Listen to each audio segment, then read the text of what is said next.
What's going on, guys? This is Rob, and I got my cup of coffee this morning. It is currently 8:30 a.m. Let's get to talking about John Krasinski's Reed Richards. I feel like I should be a radio announcement. Good morning, Rob Core. It's 8:30 in the morning right now. We got a nice, cool 55-degree morning, cup of coffee to get us going. Traffic's pretty light out there. Make sure you enjoy your day, and it's going to be nice and sunny with a high of 86 degrees. Y'all have a good one. Let's kick things off with some California Love by Tupac and Dr. Dre. Let's talk about John Krasinski's Reed Richards. So here's the thing. So something that I've noticed, and I'm sure a lot of you all have noticed it too, is that leading up to Doctor Strange 2, the rumors about it, Krasinski playing Reed Richards, it had been a hyped up thing. And I've been advocating this for years. And while I wouldn't go as far as to say I was the first person to say that, honestly, it's impossible to know. I would like to believe I was one of the earliest proponents of Krasinski playing Reed Richards in the Marvel Cinematic Universe in some capacity.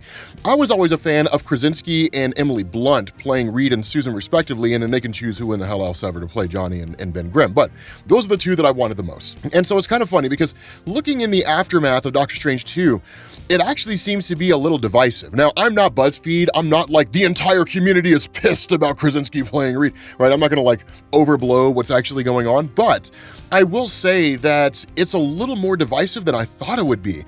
You know, coming out of that, I thought people would just be over the moon at the idea of Krasinski playing Reed Richards, and honestly, I thought he did great. I think the issues that went on in Doctor Strange 2 really had nothing to do with Krasinski. I think that's like the least of our concerns, right? And you know, we'll probably talk about some of those over the course of this, because there's some things in the movie that just don't make sense, and it seems like a little bit of lazy writing. But all in all, in terms of Reed Richards, I thought Krasinski was awesome. Do I think that the way he depicted Reed is identical to the way Reed would be in the comics?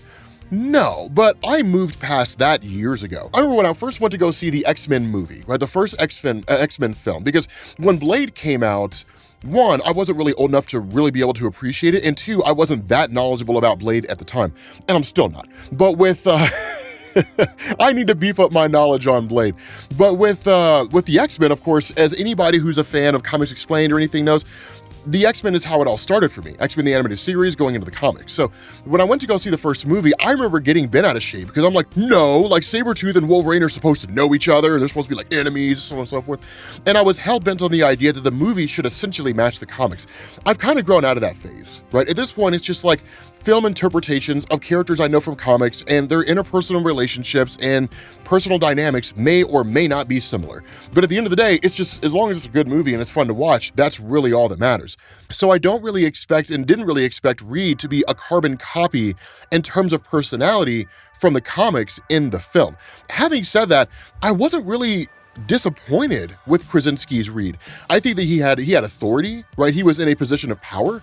If anything, he felt a little detached, which is kind of how Reed is. Reed, for those of you guys who aren't really familiar with Reed Richards, he's there, but it's like he's almost not there. And in fact, in the comics, that's one of the big issues involving the interpersonal marriage dynamics between himself and Susan, is that Reed is there, but his mind is always somewhere else. It's always focusing on some other problem that needs to be solved or something like that. That was a huge part of Jonathan Hickman's Fantastic Four, when it all kind of coalesced in the idea of Reed solving the problem of everything and discovering the Council of Reeds, only to find out that those different members of the Council of Reeds were basically alternate universe versions of themselves who abandoned their families. Like, they abandoned Susan and Ben and Johnny, Franklin, Valeria, all for, like, quote unquote, the greater cause. Reed himself couldn't bring himself to do that, so he didn't. And that's really what differentiated him from pretty much any other alternate reality version of himself. And so the way Krasinski presented himself as Reed, whether it's because of how the character was written or because of the direction of Sam Raimi in terms of how he wanted to sort of deviate from the screenplay a little bit,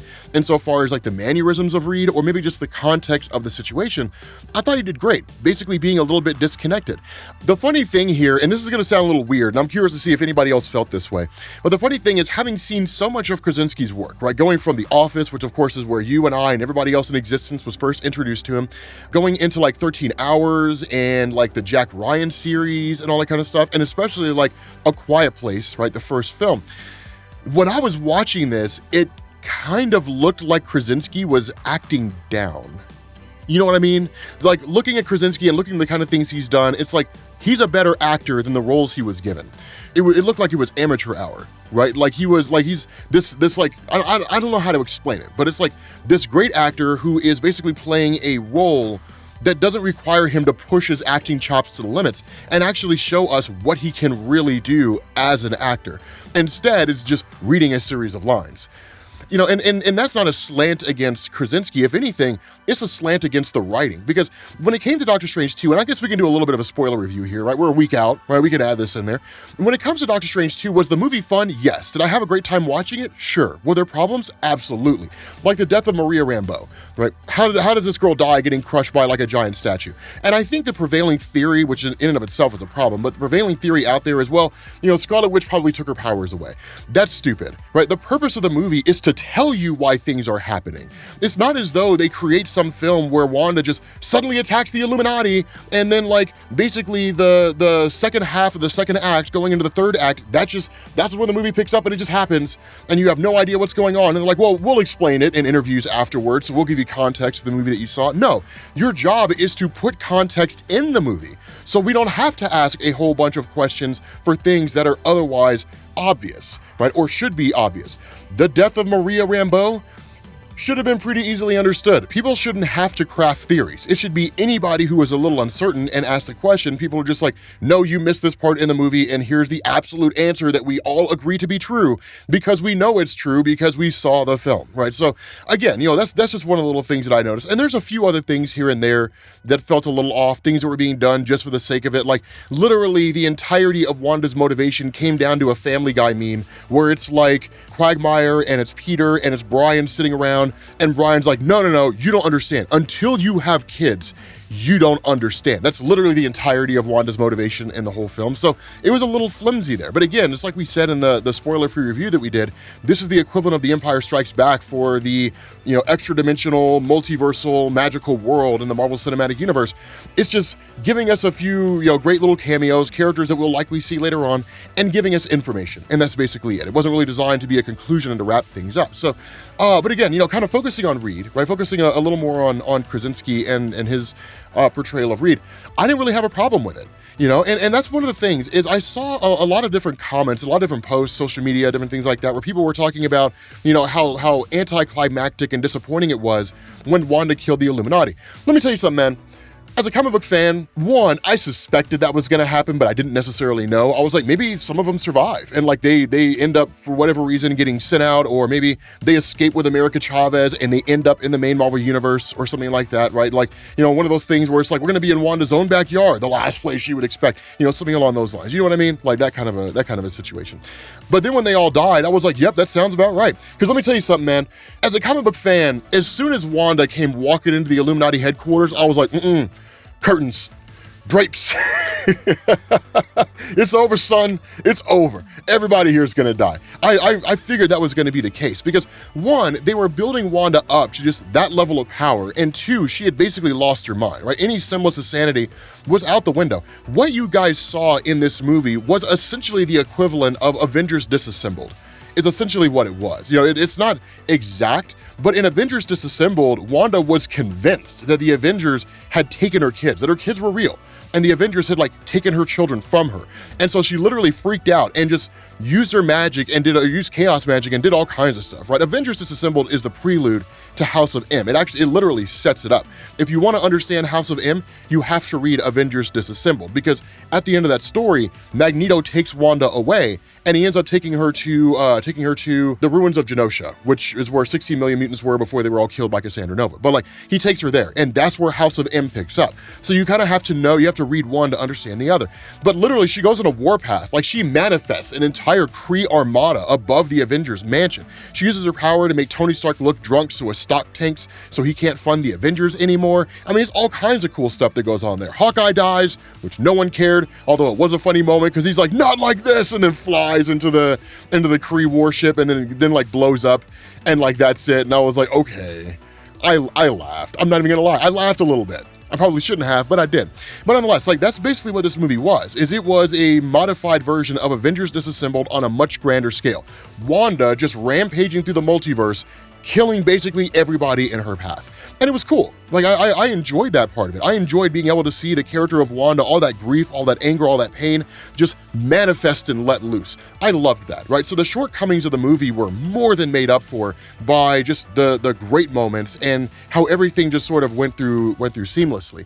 But again, I'm sorry, focusing back on Reed, kind of staying on track here, focusing back on Krasinski's Reed, didn't really have a problem with it. Pretty much what I expected from John Krasinski playing Reed Richards, an actor of his caliber. I kind of expected that. Now, having said that, even then, my perspective here is limited, as is yours, because he was in the movie for a cumulative, like 15 minutes? Maybe, at most. The only way to really know if Krasinski is a great Reed Richards is to, one, let him have a hand in writing the Fantastic Four movie, and then, of course, see him in the Fantastic Four movie. And the reason why I say that is because, one, we know from movies like A Quiet Place, he can write. He's a great screenwriter. He's not the absolute best that there ever was, but he's solid. Enough that he can basically craft his own project, and it can be phenomenal. If you guys never saw A Quiet Place, you need to go watch it. It's got like a 90+% on Rotten Tomatoes. I want to say like a 96 or a 97. It's a phenomenal movie. It's absolutely amazing. But, having him have a hand in that, I think is important, because while he wouldn't have total control over the Fantastic Four film, he would be able to write Reed Richards in a way that would be the most conducive to him as an actor. So it would basically be able to highlight his strengths and minimize his weaknesses as an actor, despite how great he may be. Because that's really kind of what you saw in Doctor Strange 2. It was the general role of Reed Richards, right? Like a role for Reed that could have been done by anybody. And on some level, sure, any actor or an actor, if they're good enough, can build themselves around a particular character.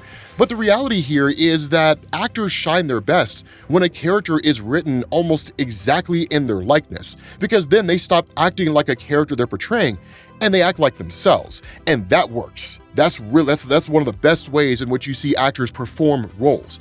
Again, him directing it, him starring in it, that's when I think you would really be able to come to a determination as to whether or not John Krasinski is an effective Reed Richards. But I'm going to call it right now. I think he is. I think Krasinski is a great Reed Richards. I think that the lackluster performance that people say he had in Doctor Strange 2 was more a result of the screenwriting for Reed Richards than it was Krasinski himself. I think he looked the part. I think he sounded the part. I loved it. I thought it was great, and I would love to see Krasinski come back as Reed Richards. To me, it was like my moment. I was like, yes, I've been screaming for this for so long, and I was so happy to see it. So yeah, let me know what you guys think down in the comments, right? Because I feel like having seen it in different places, right, it's kind of hard to get an actual determination, but let me know down in the comments section what you guys thought about John Krasinski playing Reed Richards. Did you think he was great? Did you think he was meh? Was it everything you hoped for? Because for me, it was. I loved it. I loved seeing him as he looks the part, man. He looks exactly like Reed, and I thought it was great. So with that being said, guys, we're gonna bring this to an end. Thank you guys for watching, and I will catch you all later. Peace.